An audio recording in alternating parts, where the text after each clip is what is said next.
Ladies and gentlemen, our guest speaker this evening has had a multifaceted career. His sales management, promotion, and marketing communication skills are that of a professional. He was general manager of the historic Muskoka Air Trials in Huntsville. In Aurelia at the Otago Foundry and Manufacturing Plant back in the 70s, he was a sales and marketing manager exporting their Canadian auto parts to the Big Three in the USA. Our speaker also learned many business building skills as a broadcast executive. He worked alongside Betty Kennedy, Gordon Sinclair, Wally Crowder, and Jocko Thomas as Vice President of CFRB Sales. He and his partner, Larry Schachter, owned their own media marketing communications company for 15 years, working for a diverse group of clients in retail, packaged goods, corporate, and sports marketing. All the while keeping his hand on the controls in an aircraft cockpit. He also found time to raise a family of 3 boys with his special partner and wife, Ruth. Throughout all this, he maintained a keen interest in and a passion for aviation. It started with his being captivated by the glamour, daring, and sometimes scary challenges of pilots in World War II as he grew up in England. Coming to Canada as a teenager and then to McMaster University, he earned his commercial pilot's license along the way, and he still has it today. In the mid-50s, he flew with Superior Airways in northwestern Ontario. While there, he was one of the last bush pilots to fly without today's high-tech satellite, VOR, GPS, and advanced navigation aids. He is immediate past president of Collingwood's Canadian Owners and Pilots Association Flight 85. He's a recipient of the Queen's Diamond Jubilee Medal and the Governor-General's Caring Canadian Award. His logbook shows more than 25 types of aircraft flown on both wheels and floats. This is his 60th year in the cockpit, and he is here to tell us about not only his bush flying, but interesting wings over Muskoka and southern Georgian Bay. Ladies and gentlemen, please welcome George Daniels.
You'll get no promotion this side of the ocean, so cheer up, my lads, bless them all. Never in the field of human conflict was so much owed by so many to so few. Let us therefore brace ourselves to our duties, and so bear ourselves that if the British Empire and its Commonwealth last for 1,000 years, men will still say, this was their finest hour. At Christmas 1943, pilot RAF Jeff Short came to our house as Father Christmas. After I discovered that he was really pilot Jeff Short and Father Christmas had a red outfit on, he took me in the corner and presented me with this book. So it was growing up in that environment and this motivation from Jeff Short, an RAF pilot, that got me hooked on aviation. And in this book, it says how to draw a Spitfire, how to draw a Hurricane, how to draw a Focke-Wulf 109, and basically it was the Bible of how kids in England were taught about what was going on over their heads. So when George said I got enamored with the daring and everything else that happened, I did. And many of you know that. And by the way, I'm very tickled to see the faces I know here, some of which are heroes from the Second World War, such as Peter sitting over here, and some of you who lived those experiences like myself. Others of you did not.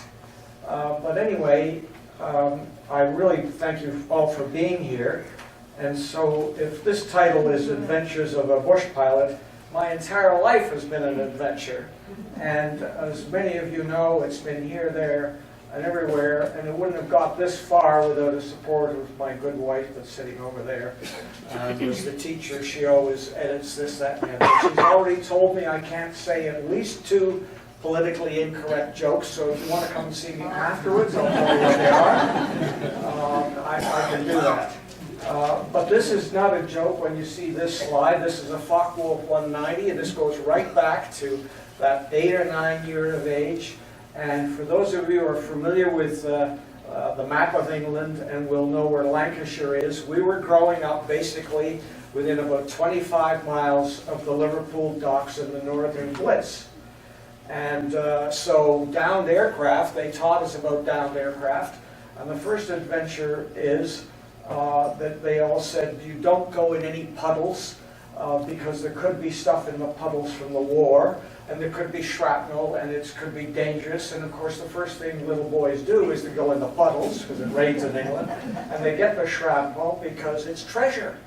You trade it, and you have it, etc., etc. So one Wednesday, and in England Wednesday afternoons were always time off, so we were going to go to Garstang. Now Garstang is halfway between Preston and Lancaster.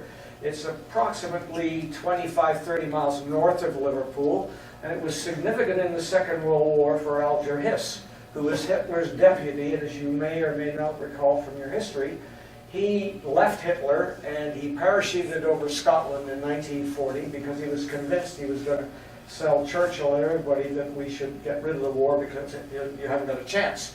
So he was captured and he was put in the pub at Garstang, right on the highway, where they whitewashed it some more, and they put the searchlights on it, and they left them on all during the war. And they told Hitler, if you want to come again, that's where he is. So us kids knew that. We knew all about that. So one of the things was they downed one of these babies, and they put it on display to show us it's dangerous getting in there. You shouldn't be in the cockpit. You shouldn't do this, that, and the other. And so they took us on a parade around there, and they had it all barricaded with wired, you weren't supposed, don't go in, you know, that sort of stuff. And there was, the wardens were the ladies and old men, because all the middle-aged men, like my father, were off in the war. And they said, don't go near the aircraft. So I remember turning to Norm Farrer, and we looked at each other, we ducked under the thing, and we got in the cockpit, and the next thing I know, I'm pretending I'm flying this thing with a joystick. So those were some of the things that kept me enamored with it. And of course, the submarine Spitfire was famous, and it was overhead, and that's what Jeff Short was flying. So this is a structured perspective of the length of time. So I'm bouncing around here a little bit, and so really what I'm doing is, when I came to Canada, as George said in the introduction, my real first time flying an airplane was in an Aranca C5. We've got some good old pilots in here, like John Wood and everything else who would remember those. Anyway, a C5 is a little plane with about enough width for 2 large adults, but you could get a couple of kids in there.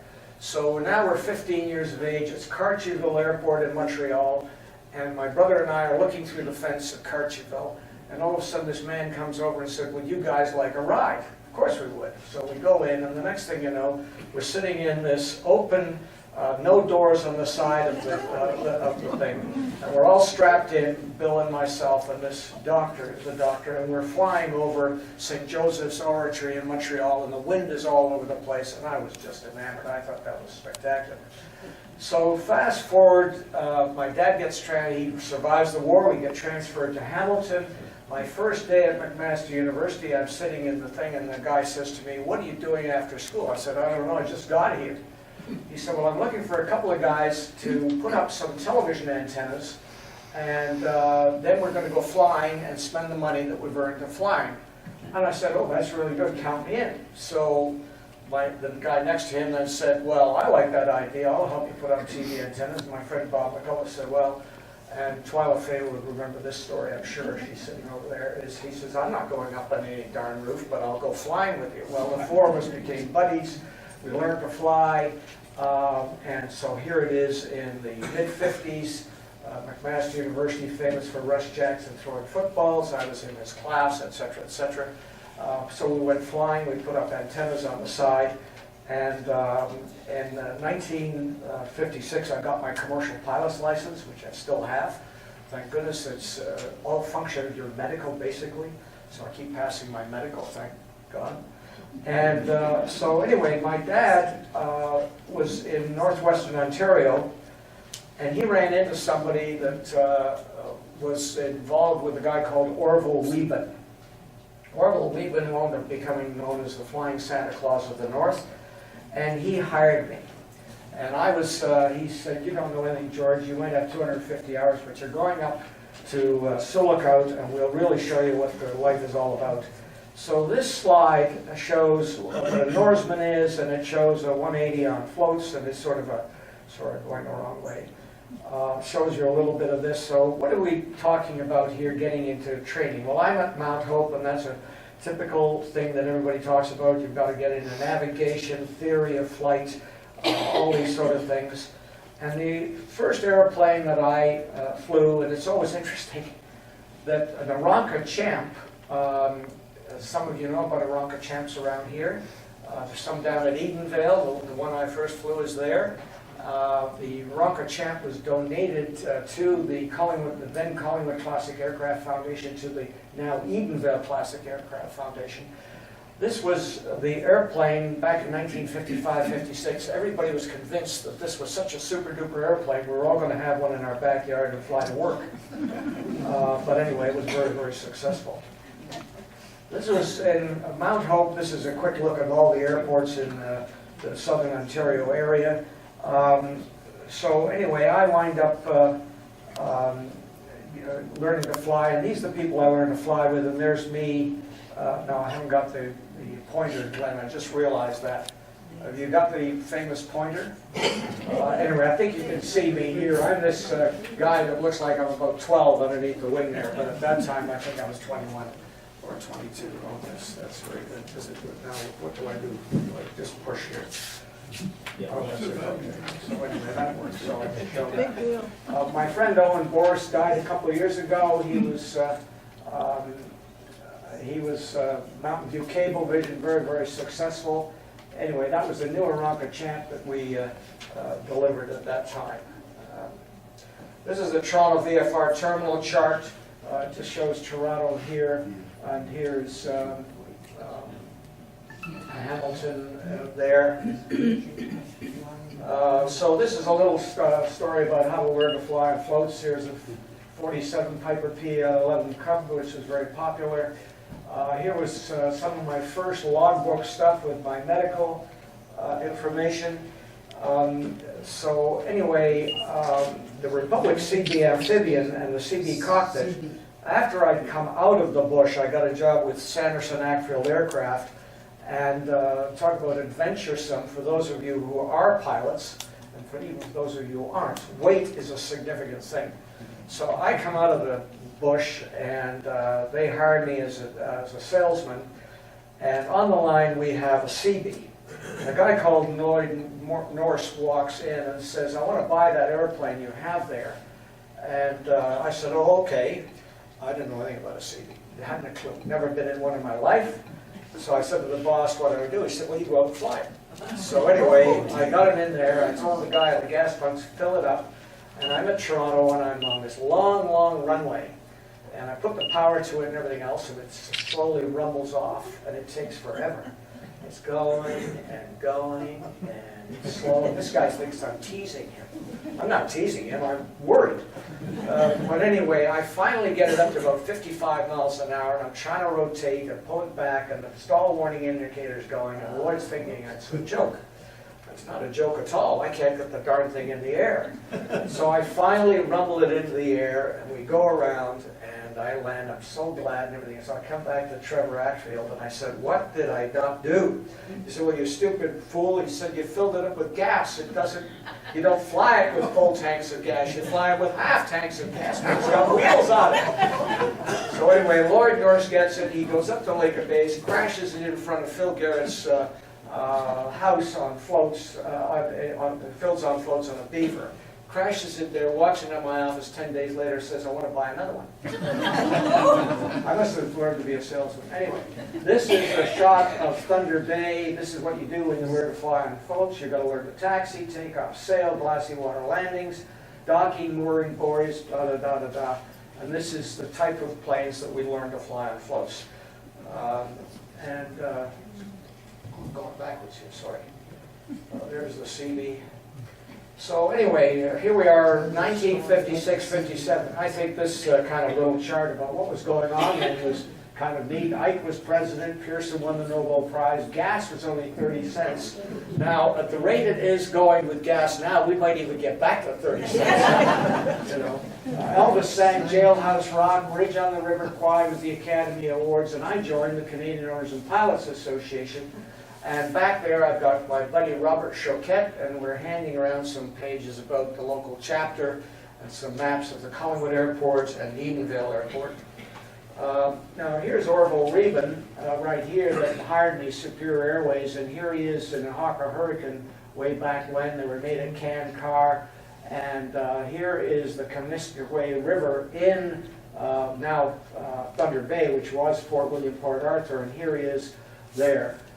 He was everybody in life needs a mentor, and you've all yourselves had a mentor. He certainly was one of mine. And I wouldn't be where I am today as a pilot if he hadn't taught me a few things. So one of which was, we're in Sioux Lookout, and for those of you who do fly or have Cessna 180s, modern airplanes have electrical flaps. The older ones have manual flaps. They're either above or below or whatever. So I was assigned to a Cessna 180, and the boss comes in. It's him, and he's in another 180. And so anyway, he's saying, what are you going to do when you take off? Well, the wind was coming from another direction. I knew I had to taxi out to the larger part of the lake to take off. And I had a load on board. I didn't have people. And so anyway, I'm gingerly taxiing out. The next thing I know, he takes off right behind me, and he buzzes me about 6 feet above me, waggles his wings, gets on the radio, said, how does that look, George? Always remember that. Anyway, where did I fly? Well, this is some part of my story here, and there's a connection here with Collingwood today that I want to talk about. So anyway, here's James Bay, here's Hudson Bay, this is the Pine Tree Line, here's Sioux Lookout and all of that area, and this was the Mid-Canada Line, and way up here we can't see is the Dew Line. Now this is the 50s when the Canadian government, the United States government had a joint agreement that many of you may remember to, as a distant early warning situation, because everybody was convinced the Russian ICBMs were going to come over the pole and they were going to bomb the daylights out of either New York, Washington, Montreal, Toronto, or whatever. So basically, I flew the sites across here and across here, but also I did all kinds of stuff that you're going to see. This is a huge area of Canada, and I've come down here into Winnipeg, Lac du Bonnet. And so anyway, here's Sioux Lookout here. Here's the Fort William, Port Arthur. Here's Lake Nipigon, which was in the news yesterday for the smashed up bridge. There's a bit of James Bay up there, so this is central Canada. Now, what is the connection with Collingwood now and that area?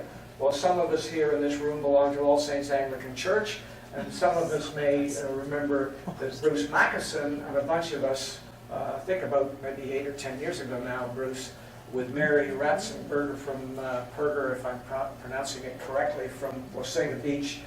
We had an outreach program of collecting clothing, similar to what everybody's collecting now for the refugees from Syria.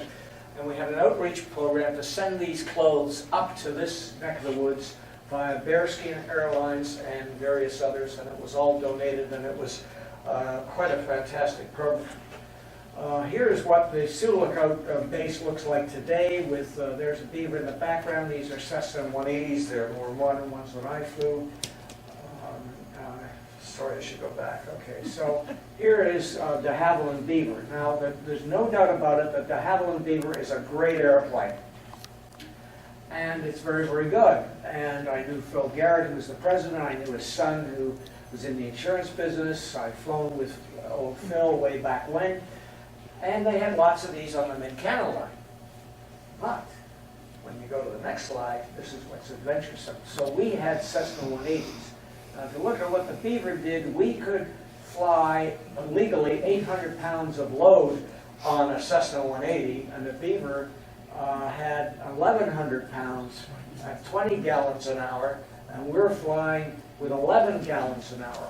Well, some part of the adventurous part of all us pilots, as those of you who are pilots in the room will know this because you've done it, I've done it, and those of you who don't know about it, we do it. And that is you take stuff out of the airplane to lighten it up so you can put more junk in there. All right, or more cargo, or more whatever.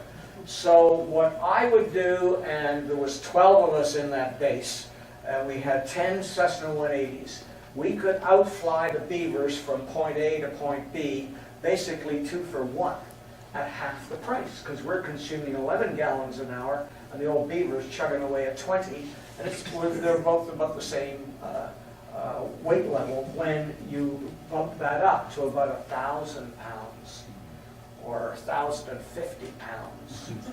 And we used to do that. Don't tell Transport Canada. Anyway, here's an amphibious 180 taking off. Actually, it's a 206 with that on the back. You can see the wheels on the front here. Great airplane. Now, here's one of the ones that I really like. This is a Nordine Norseman. The Nordine Norseman was designed by Mr. Nordine in Montreal in 1935. He was a Dutchman. It's an airplane that's